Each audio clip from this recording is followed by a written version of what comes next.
তাই আপনার নেত্রী মমতা ব্যানার্জিকে আমি বলছি মিথ্যাশ্রী পুরস্কার দেওয়া হোক, পারলে আমার নামে একটা আইনত চ্যালেঞ্জ করুন, আমাকে দেখবো। পারবেন? আমি চ্যালেঞ্জ করে বলছি নতুন একটা পুরস্কার দেওয়ার ব্যবস্থা করা হোক।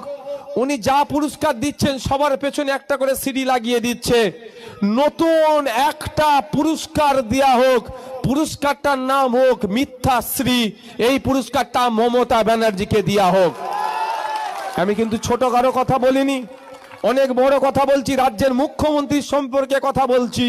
তৃণমূলের তো এখানকার এমপি কল্যাণ ব্যানার্জি মহাশয়, তো কল্যাণ ব্যানার্জি মহাশয়কে বলছি, হ্যাঁ আপনার নেত্রীকে বলছি মিডিয়ার মাধ্যমে, পুলিশ আইবির মাধ্যমে আমি কল্যাণ ব্যানার্জিকে বলতে চাই, আপনি হাইকোর্ট থেকে সুপ্রিম কোর্ট অনেক ছুটাছুটি করেন, আপনার নাকি পেনের অনেক ক্ষমতা, তাই আপনার নেত্রী মমতা ব্যানার্জিকে আমি বলছি মিথ্যাশ্রী পুরস্কার দেওয়া হোক, পারলে আমার নামে একটা আইনত চ্যালেঞ্জ করুন, আমাকে দেখবো। পারবেন? আমি চ্যালেঞ্জ করে বলছি, কারণ কোর্টে যাবে বুক ফুলিয়ে, আইনের চরকে মুখ ফুলিয়ে আসতে হবে।